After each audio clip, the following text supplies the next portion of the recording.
I'm so excited for this conversation.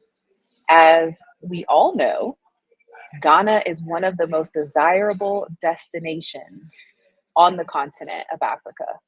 And so we're getting the insider scoop on what it means to consider Ghana as a destination for you, your family, and your business.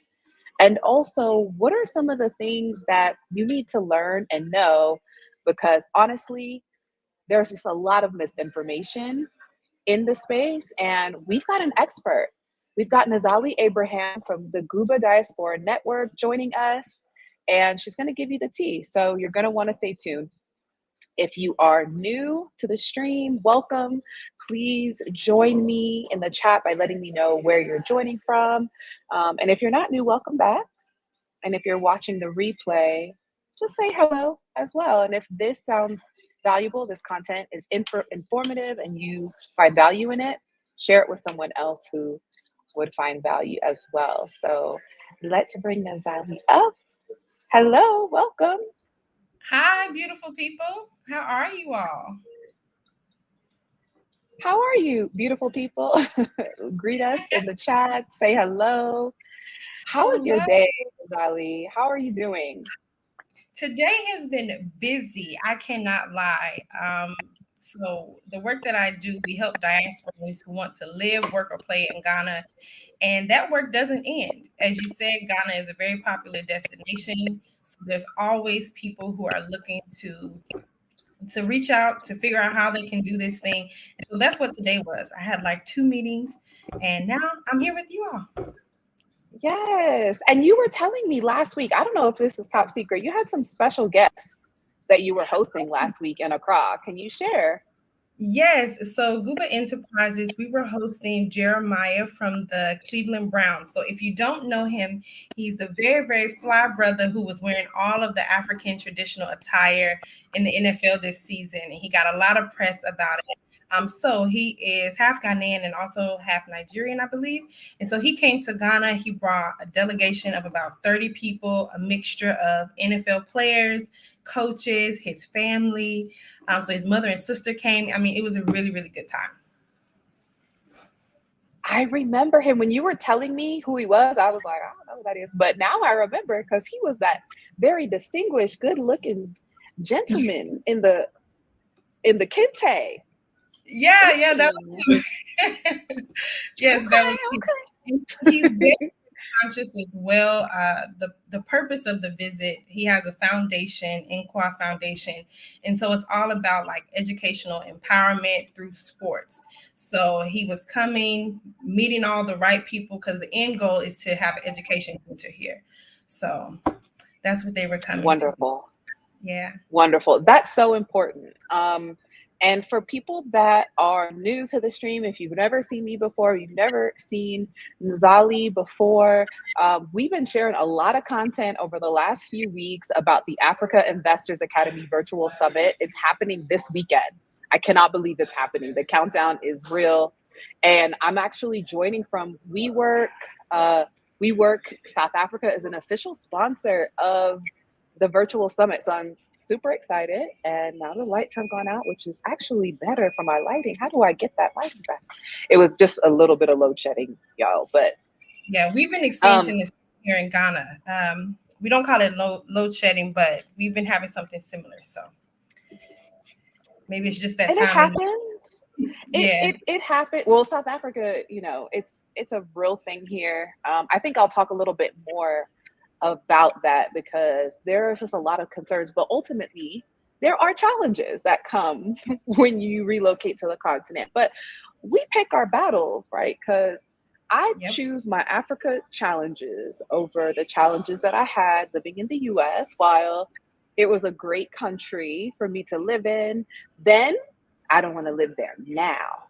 And so when you are thinking of making your move, you are going to want to consider some of the sacrifices that you're going to have to make to be successful. And so Nizali and what she does with the Gooba Diaspora Network, there she's going to be giving a talk on how to engage properly with awareness and some tangible tools for you to take heed of if Ghana is calling you. right? And so Nizali, she's going to talk a little today, give you some value today, but you're going to want to check out her talk specifically at the summit this weekend. But Nizali, would you just give us a little bit of feedback, a little background on you and Gooba? Definitely, definitely. So my background is in education. I was a teacher for a number of years, a school administrator, and I also have worked in the nonprofit sector. Now, being in Ghana, and I think overall just being in Africa, it kind of calls you sometimes to jump into entrepreneurship. And since being in Ghana, I now own a barbershop. I also with Gooba, which is the Diaspora Network. So technically, I have been on the continent since 2015. Oh, excuse me, y'all. Sorry about that. So yes, I've been in Africa since 2015. I originally was in South Africa. I served as a Peace Corps volunteer, and then I made a transition to Ghana, which is a totally different world than South Africa, right? And so while being here, I came in 2017. We have really, really developed this whole diaspora conversation and engagement and all of that throughout that time. You know, Ghana had the famous, year of return, which now has turned to the Beyond the Return, which is a 10-year like investment strategy to help develop the country and really try to expand in Africa as a whole. So that's a part of what Gooba is about. Gooba is Grow, Unite, and Build Africa. We help diasporans, whether you are a person who was born in Africa but has moved outside and wants to return, or you are what we call here in Ghana the historical diaspora, like myself, an African American or Afro-Caribbean, and you're moving to the continent. We help you all make that transition smooth. I like to tell everybody there's so many of us who have already come and taken the machete and cleared the field. So there's absolutely no reason why in 2024 people should still be clearing the field. At this point, you should be putting your foundation down, your walls up, and if you're really, really lucky, slapping that roof on top. So that's what Gooba does. We have cleared the field for you. We've even put down some of the foundational pieces, meaning like we link you with the right people. We put you in contact with the right offices, people who are really, really going to do right by you. And that's a big thing. A lot of us come to Ghana and, we just don't know where to go and we get taken advantage of, or we put our money in the wrong place. Right? Put our resources in the wrong place. So Google tries to eliminate that. We want people to come, have a smooth transition so that they can get to all the greatness that Ghana has to offer and, even beyond.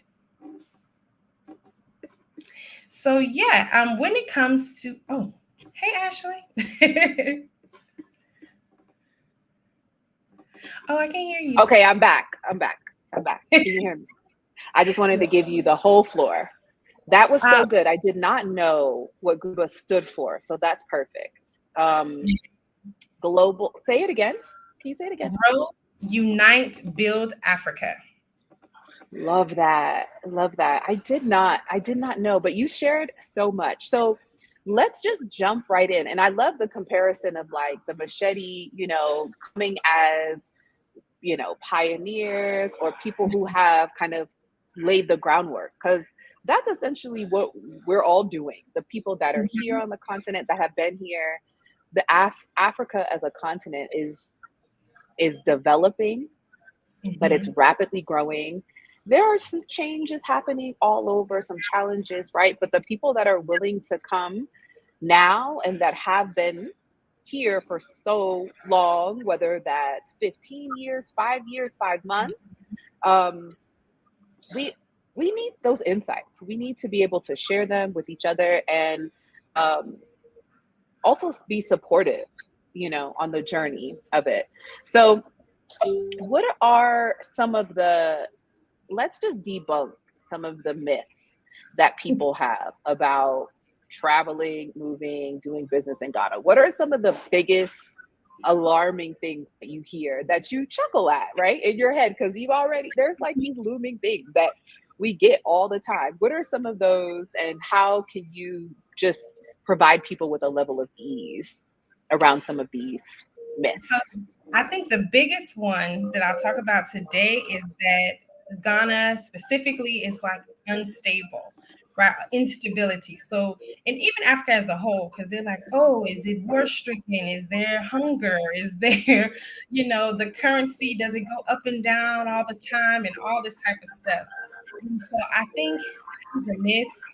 That is something, propaganda, that people want to share consistently. So it makes you afraid to come and see for yourself. Because so many people will say this and they haven't even come for a visit.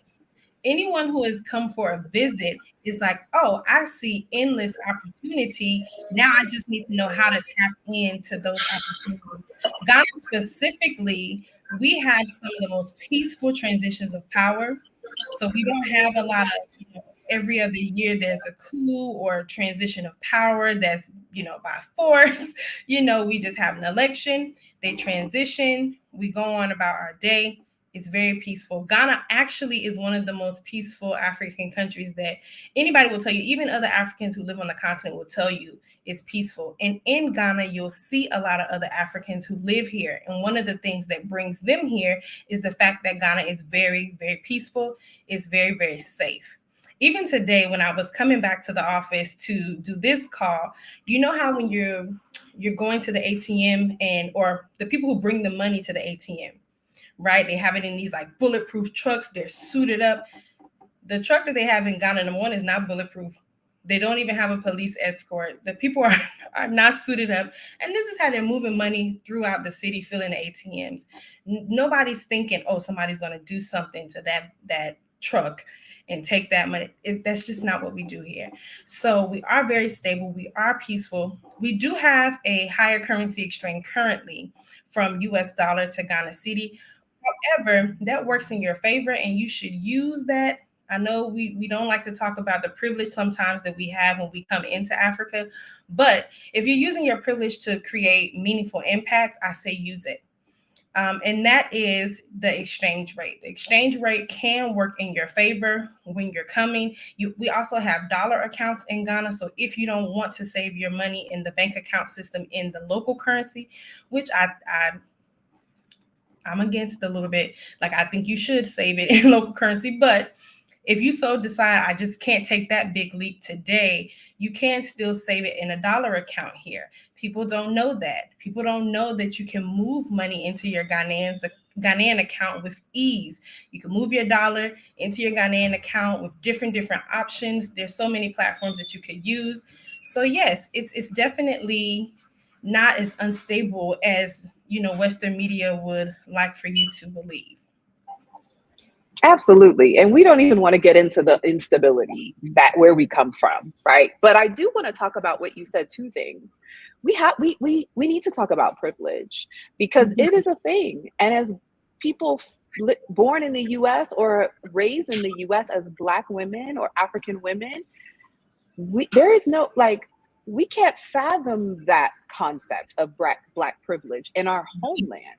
So going abroad and receiving a level of privilege is something that is priceless, but also we also have to be responsible with that privilege, right? And so one, I think it's important that we know that exists. So when we do migrate and when we do travel to these countries, coming with that energy versus a victim mentality that someone is trying to scam you or someone is trying to take advantage because they see you from a place of privilege. And if you look at it that way, you can be a lot more empathetic, you can be a lot more compassionate, and honestly be strategic and how it can not only work for you, but how you can create community, support the community, invest, and because it is a really big part of this journey and something that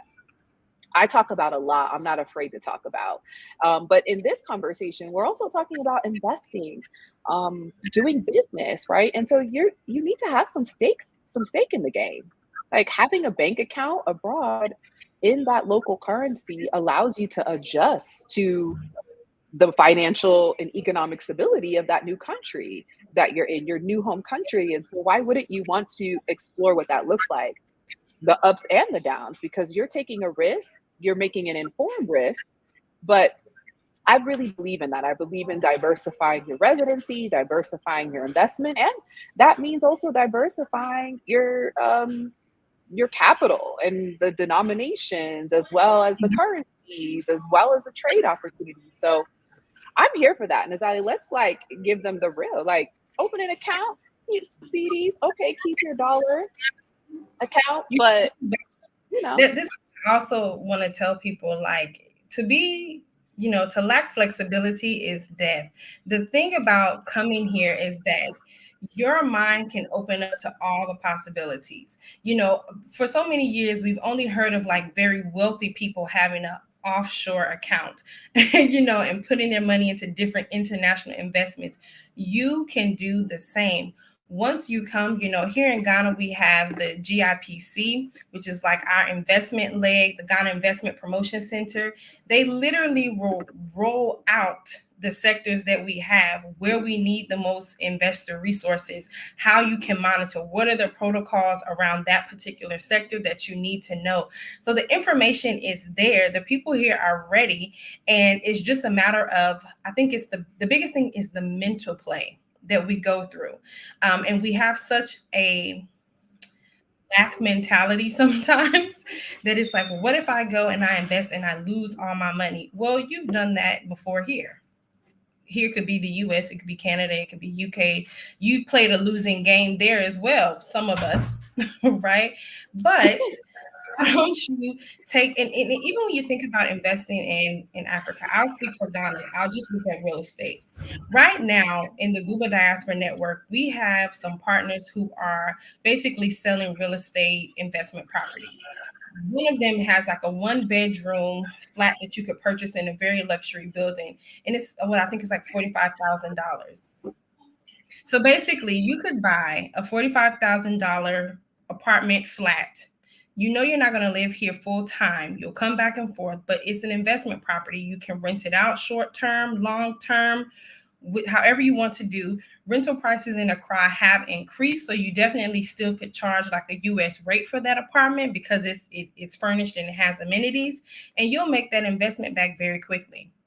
There's no investment property that you're going to get that's worth something in the US that's $45,000. I'm just saying. So when you talk about you can't even get a trailer park. You can't even get a trailer for that. You see? So we're talking about risk. That's another big myth. It's too risky, right? When you're talking about risk, like let's put it into balance and into perspective. Do you actually know how much it costs to invest in real estate in Ghana? Right? Do you know how much it costs to invest in a fintech business in Ghana? Like that's why you have people like Gooba Diaspora Network. So we can tell you like, no, let's do the numbers. Let's put you in front of the people who you need to be in front of so you can really know how much it costs. Sometimes we think ourselves out of the opportunity. We just think ourselves out of it. We think, oh, this is going to cost me $3 million. I don't have $3 million today, so I don't think I can invest.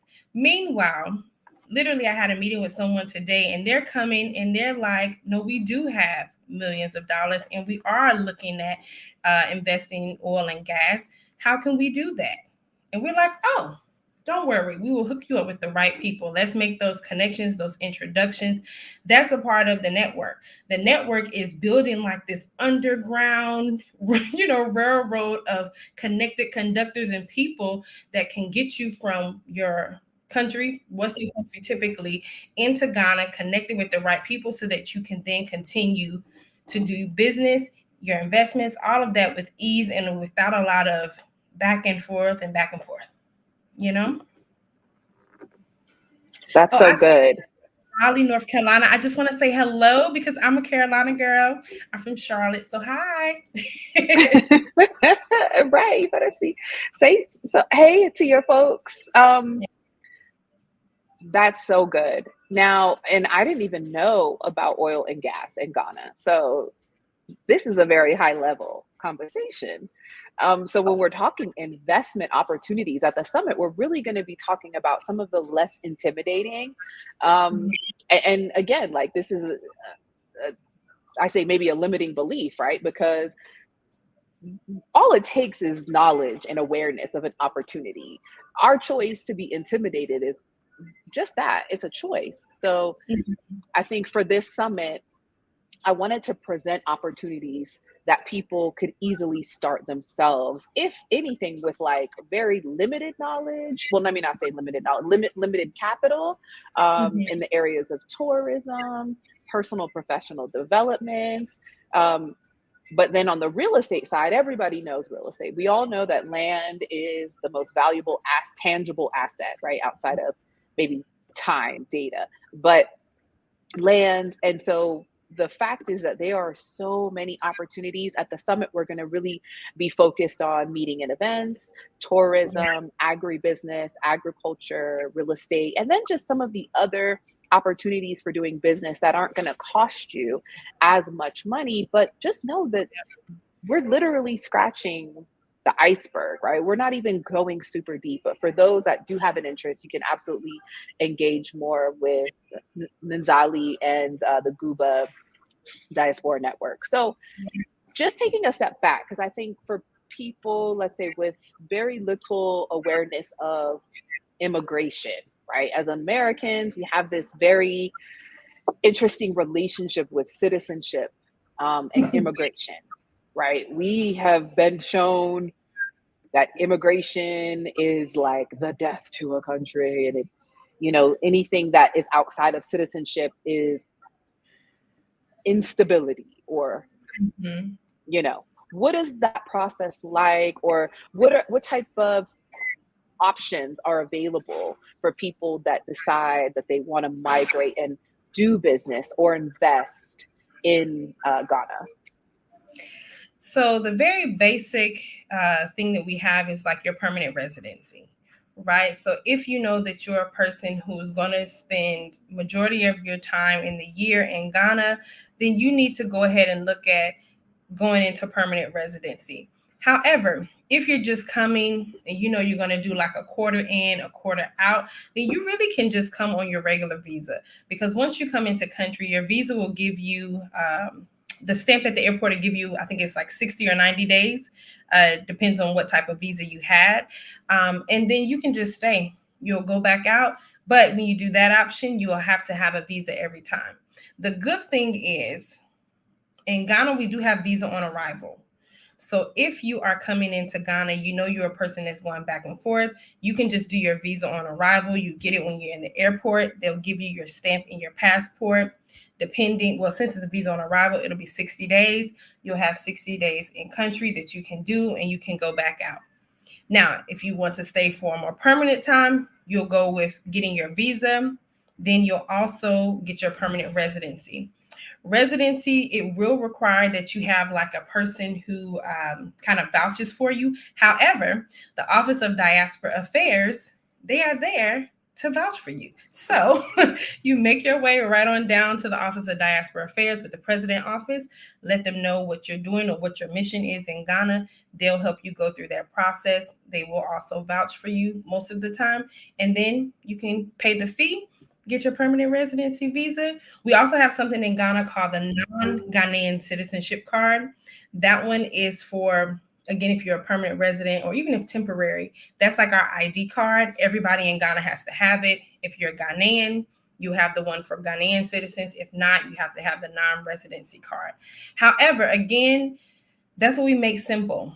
When you're coming to the country, all you have to do is let us know, I'm coming. This is how long I'm coming. We will link you up with our person. They will literally do everything for you. We'll give you a call and say, your permit is ready. Come and pick it up. Your renewal for your visa is ready. Come and pick it up. We'll meet you at the airport and make sure that your visa on arrival is fully processed. When you get off the plane, you just come walk through, get your stuff and go on and walk through and get your bag. So This is so good. This is so good. Like you guys are literally holding people's hands to the process. That's it. And because a lot of us, when we came years and years ago, there was no one to do that, myself included. I didn't understand that the stamp had like a time limit. I was thinking my visa says 1 year, so I can be here for 1 year, not knowing the stamp meant something else. Right. So I didn't know. I ended up paying like an overstaying fee. However, what I will note is that our immigration people are lovely people here in Ghana. They will work with you. If you didn't hear something, they'll be like, oh, it's okay. This is the fee per month when you overstay. This is how much you need to pay. Pay the fee. They will smile and hand you your passport back and say, okay, enjoy Ghana. Like, they're not these boogeyman, rules, scary people. Like, you go into immigration, the people are smiling, they're friendly, they're ready to give you information. So it's really, really like, I would say from the two African countries that I have lived in, Ghana's system is just easy, smooth. Even if you make a mistake, nobody's like rushing to deport you and detain you and all of those things. No, they will just tell you, oh, okay, this is what it is. This is the fee for overstaying. If you overstayed, let us know when you're going to pay the money. They'll update you and move forward. Google, you won't have to do that if you work with us because we'll just make sure everything is done for Y'all better contact Gooba. you. I Yeah. don't even understand why are people, I mean, I live in this YouTube space as a creator and entrepreneur, but like the why as I'm listening to you, I'm like, why are people having challenges when Gooba is available to them as a service? I get it. Some people are not necessarily as ready to invest in themselves. I don't know. I just don't believe in that. I'm going to invest in the experts. Well, I think a And part save of it, my time. people, so in Ghana, everybody has a guy, right? Oh, I met this guy and he told me he can do X, Y, and Z. But there's no way for you to verify this guy that you met in the Facebook group that said he can do X, Y, and Z. For our organization, we are very public. You can go and Google Gooba Enterprises. You will see the work that has been done. You will see Gooba Awards, which is our award ceremony that we do. It turns 15 this year, where we honor people from the diaspora. So there's a record of the history of people coming in. Like I said, we just hosted Jeremiah, so you can see the work. You can see the people that are coming through. Our founder, Lady Denta, you can see her show. She even has a YouTube channel. You can see the people that she's interviewing who have big business and small business in Ghana. So you know that it's there. She also sits on the board for the Ministry of Tourism. So there's some government interweaving that we do as well. But everybody is, I think a lot of people are in Facebook groups and they are just linking up with just a random person in a Facebook group. And I'm like, yes, I can trust this person. And I'm like, okay, double check. What you want to do is make sure the person is attached to an entity that you can Google and research. Right? If you look at me, you can Google Gooba, you'll find me. You can Google my sorority, you'll find my chapter here in Ghana, you'll see me. You need to make sure that you attach yourselves to institutions or organizations that can be held accountable. So Yeah. if I do something that is not honorable towards you, you can go to my sorority, you can come to Gooba, you can go to, my former employer. Like, I'm findable. You can find me, right? And then I can be held accountable. But when you're picking these random people, there's no way to hold these people accountable. As soon as they deactivate that Facebook page, there's nothing for you to do. So for anybody who's coming into Africa, especially if you're coming into Ghana, make sure you work with reputable people. We're very lucky because we also have an Office of Diaspora Affairs within the president's office, right? So their whole entire makeup is to make sure that the diaspora can come into Ghana and do well. And that's coming from the president's office all the way down to organizations like Google. Fantastic. So what are some of the cultural practices, the important cultural considerations when doing business in Ghana? Because like you said, everybody's got a guy. People are very friendly. They're willing to help. They're going to tell you, hey, I know a person. I know this woman. I know this man. How does one recognize, like, okay, yes, there is proper protocol, but what are some of the cultural considerations that aren't necessarily always easy to communicate? Okay, so the first thing is, in Ghana, people don't usually say no to a lot, because saying no, um, they don't want to disappoint, right? So instead of saying, "Oh, I don't know, let me get back to you," or "I don't have the capacity, let me find someone else who does." There's a thing about not wanting to disappoint, so they'll say yes. Or even if it's, "I really don't understand what you're requiring of me right now, can you repeat?" No one will say that. They will just say yes, yes, yes. So when you're doing business in Ghana, nothing is ever a flat out yes. You have to, as my sorority sister and mentor has told me, inspect what you expect. So the first answer is going to be yes, but you always have to have some follow-up questions to really understand if it's a true yes. What I always say is, can you repeat back to me like what you think I'm saying or what I'm asking for? Then that'll let me know how clear our communication really is. And then I'm like, "Oh, okay, no, this is what I'm really trying to say," and we can move forward. I think also one of the things is, in the West, we are quite uptight and very forceful in how we interact. You won't get far in Ghana doing business that way. You have to laugh.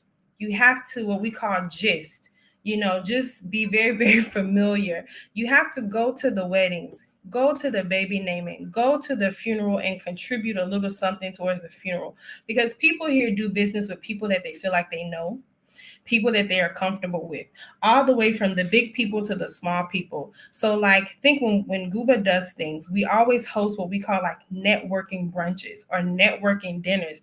That's because nothing in Ghana is going to move if socially the people don't feel connected to you in some type of way. So you want to make sure that you show up for those things as well as all of the business meetings. Another major adjustment that people who are doing business in Ghana have to get used to is the pace. Things are not going to happen on Western time. So I'll give you a prime example. Right now, we are looking to do an activation at the airport. That in the States would be an email sent, a date booked, payment made. Well, in Ghana, that looks like I must take a physical letter to the airport, give it to the secretary, do a follow-up call to make sure the secretary has given it to the MD, and then do a follow-up call with the department to make sure that we have a date booked, and I will go and make the payment there. That's Ghana time. It's going to take a little bit longer. However, there's not a lack of willingness. The people want you to come and do it. It's just the process takes a little bit longer. And with, people from the West, I'm from the States, sometimes we get very antsy because we assume that because the process is taking long, something's going wrong. And that's not the case. It's literally, it just takes longer. So that's one big cultural shift that we have to have in our thinking so that we're not easily agitated and frustrated when the process is taking long to us. And then we start coming up with all of these things, because remember, you have in the back of your mind, "Oh, doing business in Africa is risky. Oh, this place may be a little bit more underdeveloped, so it's unstable." Right. So you still have that plan in the back of your mind. So now you're responding from that space, when in reality, everybody's situation is going to take the same amount of time. It's going to take long. And that's just something that we have to wrap our minds around. Yes, I like to tell myself over this journey going on 4 years, like, Mhm. if you just can sit in patience and know everything is working out in your favor, Mhm. that is a game changer. Because Yeah. trying to rush, like you said, as people from the West and the US specifically, were very like efficient, transactional.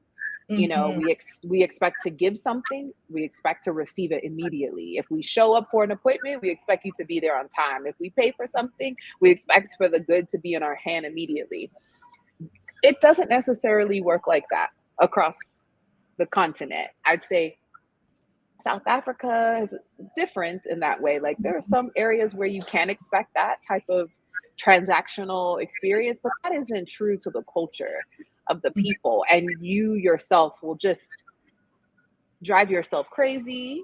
drive yourself out of here. If that one simple I mean, if nothing else, like, find a way to be okay with the fact that things will take more time, but in that process, you're smiling with a Yeah. person, you're talking with a person, you're learning about a person, you're exchanging maybe a new word, in a new language. Like, those moments of pause are actually opportunities for growth, for wisdom, for awareness, for just stillness. And so depends on how you look at it, right? You can have a perspective of, oh, I wish, or this needs to be like this. Or, wow, there's value in this pace. There's value in knowing that places close at 6 p.m. or 5 p.m. so people can go home to be with their families and don't call them until Monday at noon. I mean, Right. you can So, yeah. answer. You can call. They're not going to answer. But yeah, I do think that's something that those of us who are looking at moving into this space, the business Yeah. space is different. It operates different. And so these type of conversations are things you want to not just hear it, but really let it seep down into your body and really know that, like, it's okay. You can slow down. And I think at least what I see when people come to Ghana is that it takes them about a month to just like start to shed some of the anxious energy, right? Because Mm-hmm. even you're doing something as simple as ordering an Uber and you're like fussing with the Uber driver. And genuinely, the people here are really confused by that behavior because they're Mm-hmm. really, what is the problem? It's Like, erratic. Exactly. It's like the anxiety is not normal, but Americans are just used to operating in that high level anxiety and they don't realize it until someone calls them out or until they actually have that time to decompress. I'm that way. When people are traveling from the US, it's going to be interesting. Hi, all of our guests that are coming for the Places of Remembrance tour after the summit. I typically like to disengage from folks for I need you to have at least 10 days before I engage with you if you've traveled from the US, because the energy is like, the anxiety is literally tangible. Yeah, we don't want to get too much into that, guys, but it's you have an opportunity to release some of your anxiety, actually all of it, if you give yourself the opportunity to do that. So, yeah. For sure. So I get this question a lot, and I'm sure you do, but let's answer it. People want to know what is the minimum amount that they should invest? How much should one have if they want to invest in Ghana? okay, so I'll tell you, I have a barbershop now. And my barbershop, to open it, like rent the space, get the furniture, get all the supplies and everything, that cost me less than $3,000. So I've rented a place for a year. I've gotten my chairs, the signage, all of that, all of the clippers, everything. I have a 2-seater salon. It's just a little small one, but that cost me less than $3,000. And so you could go from something like that to, it Mm. sky's the limit. If you want to come and bring millions of dollars, by all means, but it can be something just as small as that. Also, I know people here, they're not from the diaspora, but they are Africans who live in Ghana. A lot of them are into the tech space. So specifically, I'm thinking of a company, they provide like software for banks, invoicing systems to speed up the process of qualifying people for what is it, like bank invoicing for businesses and all that kind of stuff. That doesn't take much. You just need to register. Right? Pay your registration fees. If you are a foreigner, the qualifying amount for registration, Ghana is about 200,000 USD. However, if you go in partnership with a Ghanaian, you can reduce those costs. So that encourages the crossing up. Also in Ghana, we are in a very unique position because there's a great amount of us here in Ghana who also have citizenship. Like myself, I have citizenship in Ghana. So maybe you want to partner with me. So we just register it as a Ghanaian company. And then you go from there. Not saying that personally I want to do that for everybody, but there are plenty of us in the diaspora here who have that citizenship who will be interested and ready to do that. So that, okay, maybe you feel more comfortable with the diaspora and going into partnership with them because you feel like, okay, we share the same background and understanding for business, so let's do this together. That also is an option. So it can be very minimal if you want it to be, if you're into tech and you want to do software or all of that, and then it can just go up and up and up. It all depends on how much or how big of a project you're trying to do. That's really what it is. I always Yeah, say, start small, grow big, sell it, wash and repeat. that's a great strategy. And also, it's important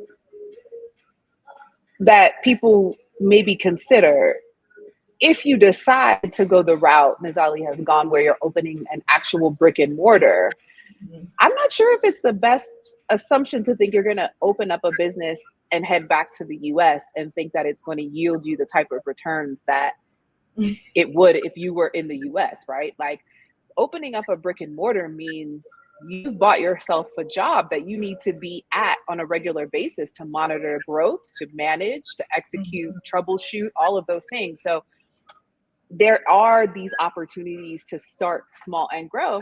And you must also be aware that these are on the ground businesses. So in the chat, there was a couple of people talking about digital businesses and location independent businesses, and I advocate for those, having been a person who has done brick and mortar in the past. It's a great way to build something if you are currently in the West and want to migrate and have consistent income, so that you now have revenue that you can invest and you're on the ground. So you're learning, you're getting insights, you're getting data, you're creating and building relationships. So it can even be a transition. That's part of my strategy, is, So having I this would digital tell you, business. But go when ahead. you first come, at least when you first come, because at this point I'm almost 7 years in and I'm just now getting a brick and mortar, right? When I first came to Ghana, I was still teaching classes online.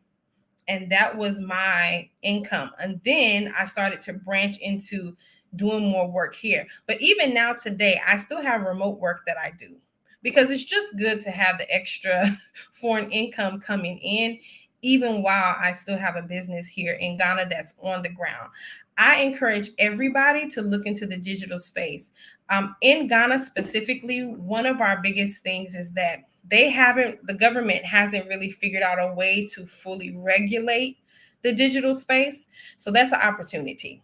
Basically, you are a part of the pioneering entities that are forcing us to figure out a way to regulate the digital space. Now, being that there isn't that much regulation, the world of Ghana is your oyster, right? You can really, really, really do a lot of different things. So, as I was saying, the company that I'm thinking about in my head, which is a fintech business, I mean, again, because nobody is doing that, the software development for banks, you get one bank and then you just replicate it to the other banks throughout the country. And the bank that they have a contract with now are actually in multiple African countries. So again, if you are the tech guy or woman and you know how to, you're a developer or you're a project manager, or all of those type of things, you can still do that work in Ghana. And there's more opportunity for you here. You're not oversaturated because everyone isn't doing it. Even now, Ghana just got our digitized Ghana cards where everyone has to register on the system. When I first came to Ghana, that was not a thing. Everyone did not have a Ghana card. Everyone was not putting in their biometrics into a system and collecting that data. So also, if you are a data person, we need you. You could literally come and like revolutionize the data space and like monopolize it. Hopefully you wouldn't monopolize it, but you maybe your ethics will keep you from monopolizing. But the point is that it's wide open. Nobody is doing it. Nobody is collecting consistent data that they can use or sell or whatever the case may be for other bigger, larger entities. So that's another area that nobody is looking at. Nobody is really tapping into it fully. I even will just leave you this tidbit. Our Lands Commission is trying to digitize their process.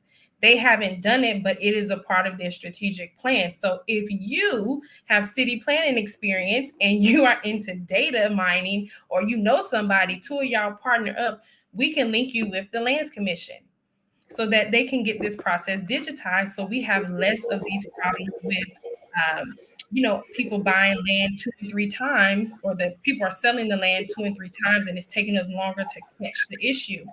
Well, they need that.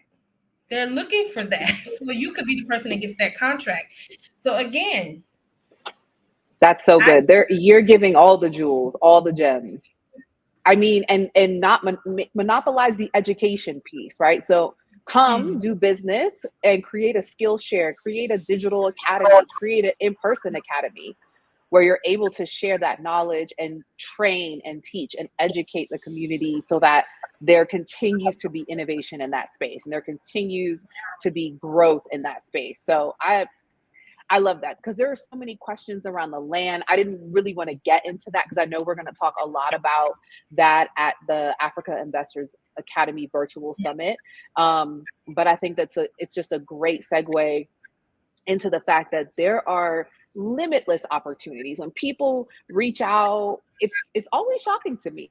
It's some of the most educated, Forbes 40 under, 30 under 30, 40 under 40, accolades, award winning, and they're like, are there really opportunities in Africa? And I'm like, yeah, there are so many opportunities, but you have to get on the ground. And so that's what I love about this community of experts that are going to be sharing. These folks are on the ground. And so that was really important to me when building the agenda, was getting insight and information from people who have made the move, who have taken the risk, who bet on themselves, who may have failed but tried again, and are actually willing to share and add value and support others along the journey. And so we've got nearly 20 speakers from Ghana, Tanzania, South Africa, Mauritius, and Kenya that are going to be talking about these different opportunities in real estate, tourism, agribusiness, exporting, importing, all of that. If anyone has questions, please let me know. As you guys can see, it's getting pretty dark. I'm the only one here at WeWork. People leave. People are out at 4 p.m. Staying late is 5 p.m. It's almost 7 where I'm at, but I've got an escort. People value that exactly. Time. They even do. I do. Are leaving. I'm the one that's still kind of here, but they all are. I find, there's moments, but trust, I'm gonna disappear for about 30 days after this summit. Y'all ain't gonna see me or find me nowhere. But yes, if anyone has questions, I know we're streaming all over on Instagram. I don't necessarily like the user experience of using this platform over on Instagram, but we are there. People are like, oh, this looks pre-recorded, but it's just because we're using StreamYard to tap into my Instagram live. But if you have questions, please write the word question in front of your question so that we can answer some of them. Yeah, I see. Did you say you saw some? For the link for the summit, I'm just looking at Instagram. Okay. Yeah. Perfect. Yes, let me drop the link.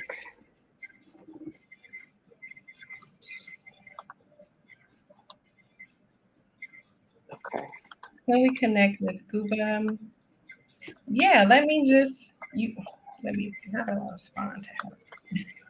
Well, let me just answer out loud. So she's saying, can we connect with Gooa to bring in these innovations? I'm creating a solar-powered billboards to alleviate all the paper ads and need some contacts. So if you come to the summit, you will meet me. You will get all of my contact details about Gooa and all of that. So yes, T. Carmack, that definitely can happen. But please come to the summit.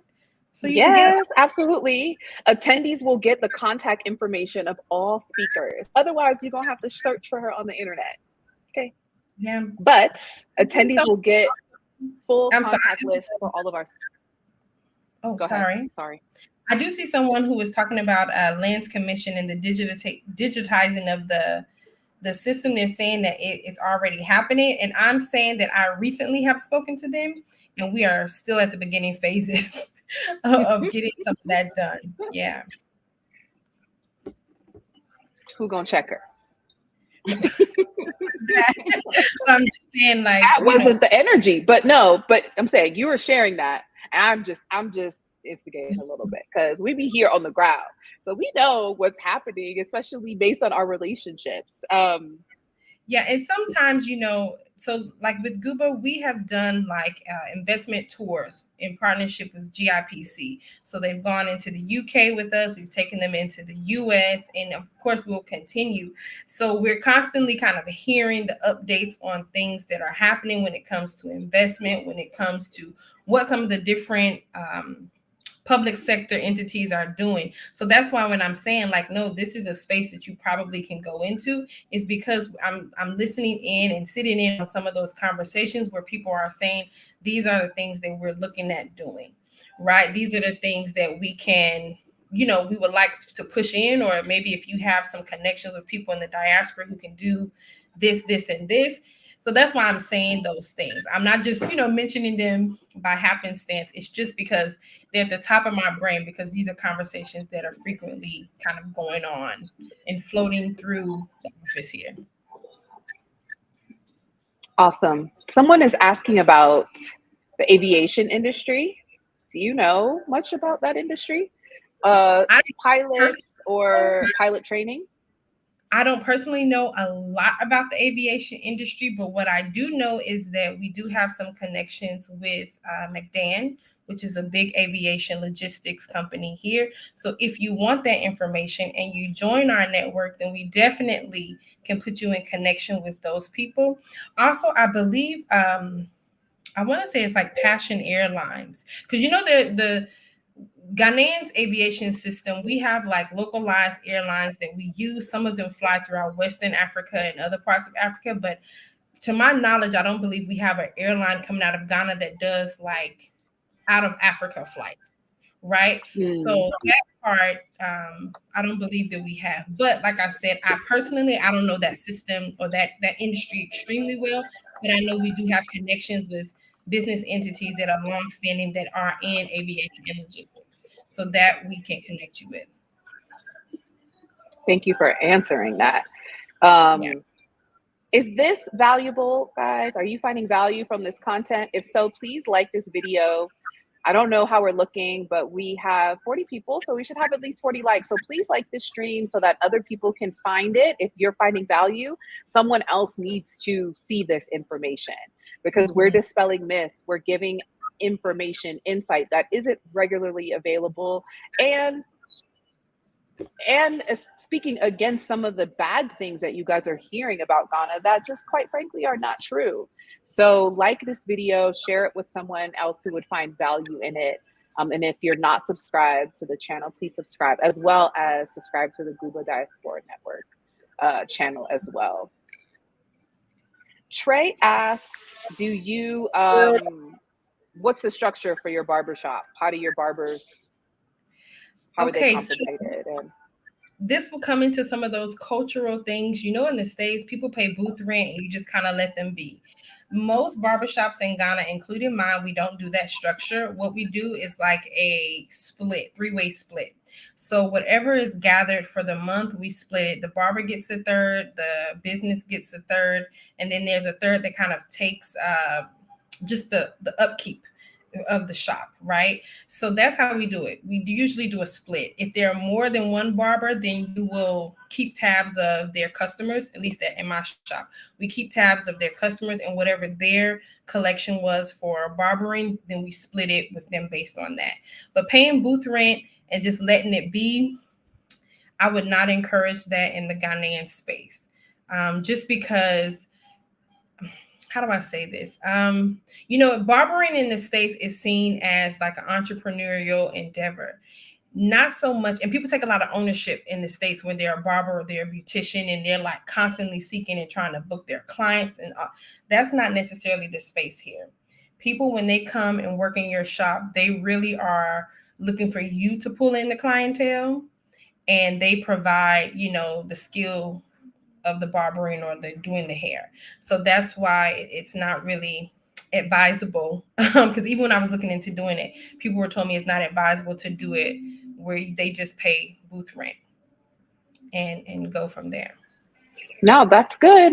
You're giving some value, sis. And on to some ball guys question about, this came to me, right? So Accra, Ghana is a very attractive country to the diaspora. So in this summit, we're talking to people that are based in countries that are very attractive right now to the diaspora.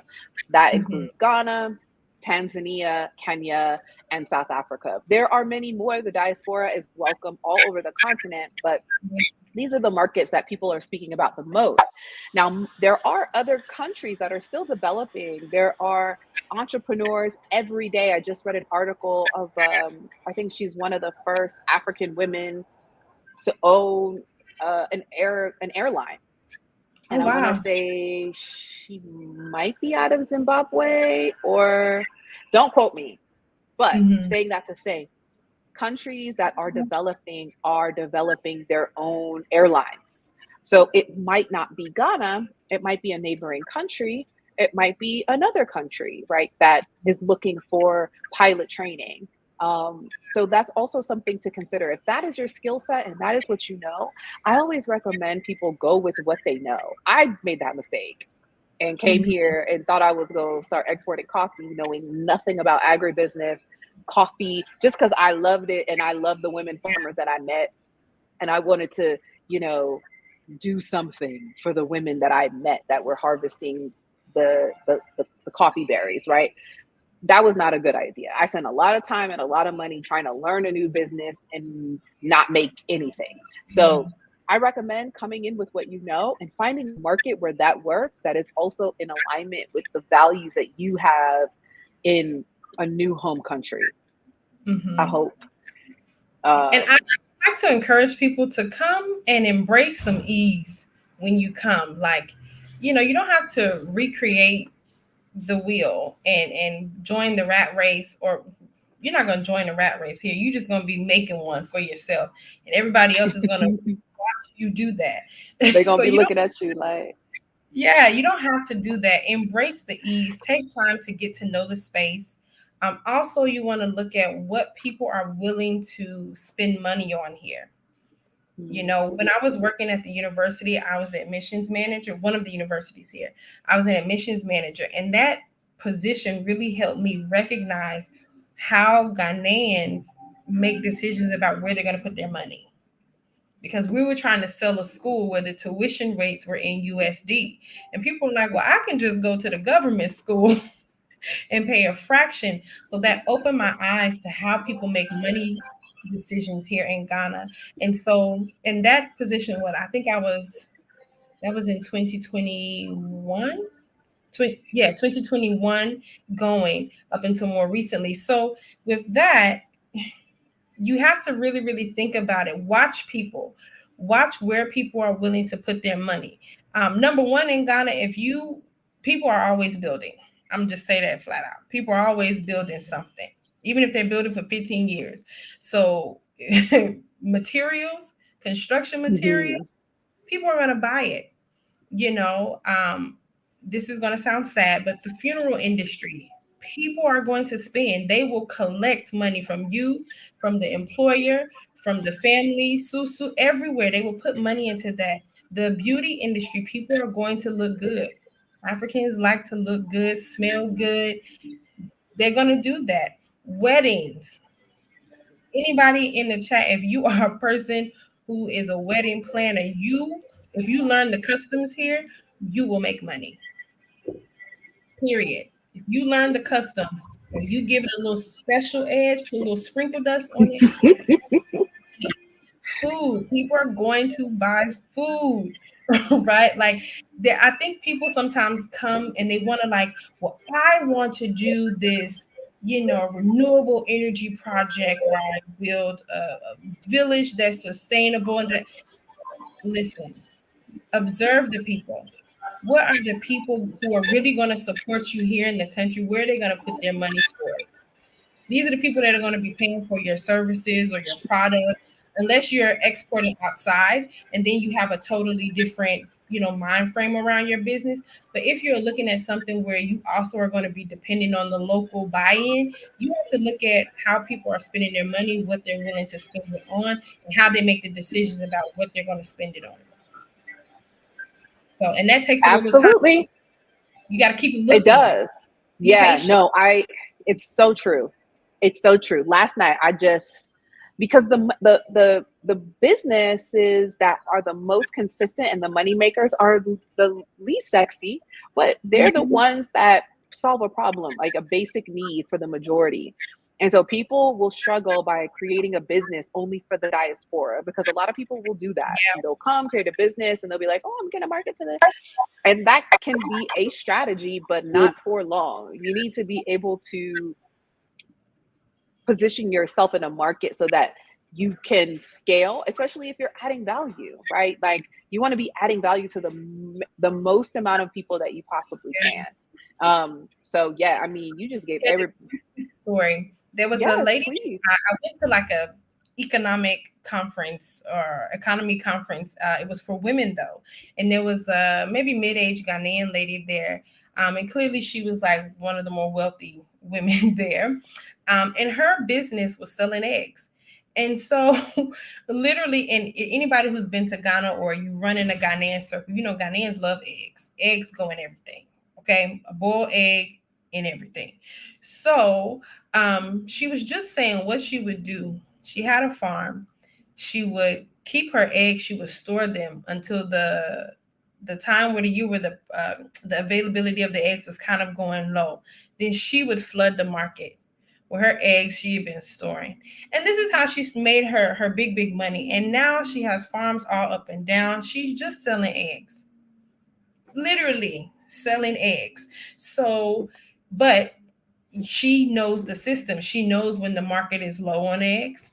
She knows when she can flood it in. She knows, and even if you're doing like fruits, like in Africa in general, we eat things that are in season, right? So knowing the seasons of different produce that you may want to do if you're into agriculture, like all of those things, you have to take a little bit of time. And if you don't have the time to be in country to observe those things, then you need to link with the people who are coming to this summit so that they can tell you these are the trends. If you're interested in this sector, these are the trends, or they can at least link you with the people who know the trends so you can at least have a head start on your business idea that you have. I also want to encourage people when we say investment in Ghana, and I'm sure this applies across Africa. There are so many young people here who have amazing ideas, amazing products, creations, inventions, and they just don't have the capital. Yep. I worked at the university, and literally the things I saw being created at that university, if they could manufacture that particular thing faster, I mean, a money mine. So I also would encourage you to link up with some of the entrepreneurial hubs in the country, the respective countries, because they usually house a lot of that talent. And they also are trying to teach them how to seek investment. But go to some of those places, see what the young people are coming up with, because it will blow your mind. And then invest in what they're doing. Maybe you coming from the West, maybe you have more of a business savvy, you'll do more of the admin stuff. But when it comes to the creation part, you can partner with them and help them with the capital that you have, get their idea, their invention, their product off the ground, and then you profit share. You don't have to do it all, right? And there's so many people here, especially the youth, who are doing amazing things. They just don't have the capital. So that's another A way. 1000%. Yes. And so to your point, if your dream is to, start a chicken farm and raise chickens and vegetables, but you've lived in New York City your whole life and only have a couple window plants, you might not want to come to Ghana trying to get land to start a farm. You may want to engage, to her point, with some of the people that are at the summit who have a farm, where you can invest in the people on the ground that have already done a thing. And let me tell you, with all of us that are on this summit, you invest in our project, we'll teach you exactly what we're doing. We'll overextend ourselves to support you because we value that exchange of value, right? We know we're giving constant value to people to help them. When you reinvest in our work and what we're doing as people on the ground, you're going to get a person who understands your culture, they understand your dynamic, they understand where you're coming from, and they're also going to be willing to support you and helping you to transition in your journey. So you book your discovery trip, you head to the farm where they're at, or they'll show you how they're harvesting sea moss, or they'll show you how they're creating and connecting with different tour, operators. If you're not, say, the entrepreneurial person and you have been working 9 to 5, 30, 40 years, one, build a relationship, right? Because don't just see a person and be like, I want to send you some money. And if they take your money, they're probably not the person you want to invest with. Because if it's me, I want to have a relationship with a person over time. I want to see them through an experience to know, is this they last $10,000? Because if so, I don't want to be bothered with it. Or what is their temperament? What is their risk tolerance? How much are they willing to migrate and travel? Travel and migrate. Like, all of those things into consideration matter when it comes to me engaging in a professional relationship with someone on the ground. But we'll talk a lot more about that. You'll hear the same thing, the resounding thing, I think, from some of the other diasporans that are here on the ground, but you're going to have so much access to information, opportunities for investment, and just general storytelling. Because I think some people look at the folks that have made this move, they may think we are, I don't know, they think we've got trust funds, or we came up on some inheritance, or some life insurance, or some alimony, or some child support. We're out here literally doing the work. What did you say? Cutting the weeds, cutting down the bushes, forging a path for people. Yeah. And I yes. I was an educator in the U.S. I've taught in Florida, North Carolina, and Washington, D.C. You can go and Google what I made there. Teacher salaries are there. That's anybody who's an educator on the chat. That's not a whole lot of money. However, what I did have was skills, right? And I had my mind made up. So with those two, you can turn, with your mind being made up, you can turn your skills into something for you.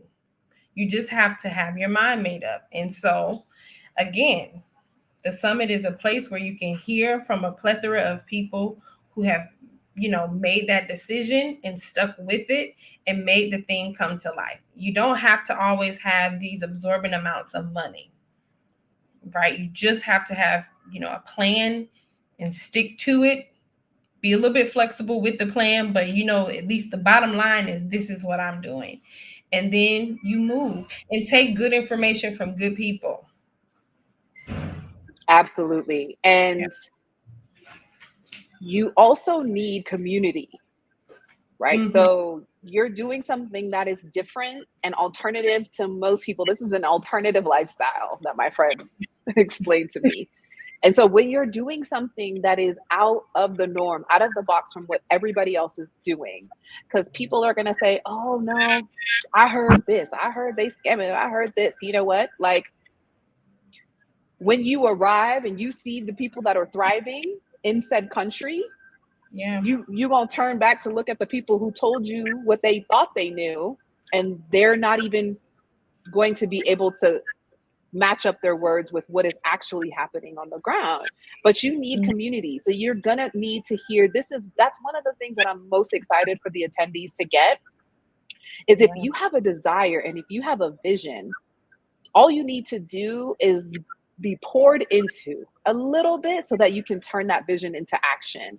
And this is going to be the community of people that are going to support that vision and that are going to affirm your vision and affirm your desires and provide you with value and actionable steps, as well as contact information to engage, to make sure that you carry out that action. So I'm so grateful, Nizali, that you joined me today. You gave so much value. Like, if you found this valuable, I'm gonna need you guys to support the stream, like it, share it, and come visit us over at the virtual summit this weekend. Nizali's talk is on Sunday, which is exclusively for executive pass holders. If you want to join us in that exclusive experience, let me just pop up the website quickly.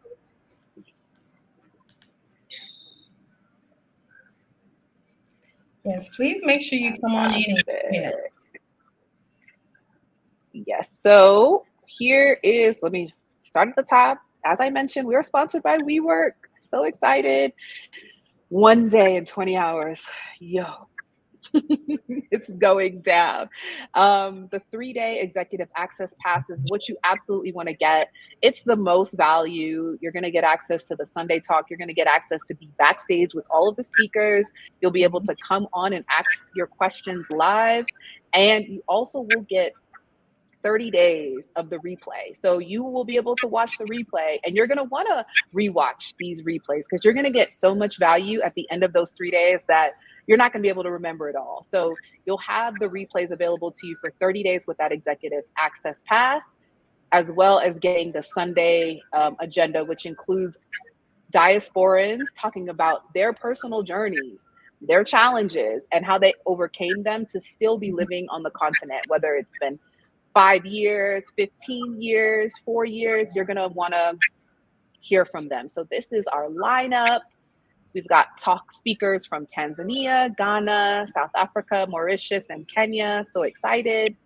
And here's the agenda, guys. I just updated it. So it is in its final stage, all of the talks, who will be talking, what time. Get your calendar ready. It's going to be a pretty epic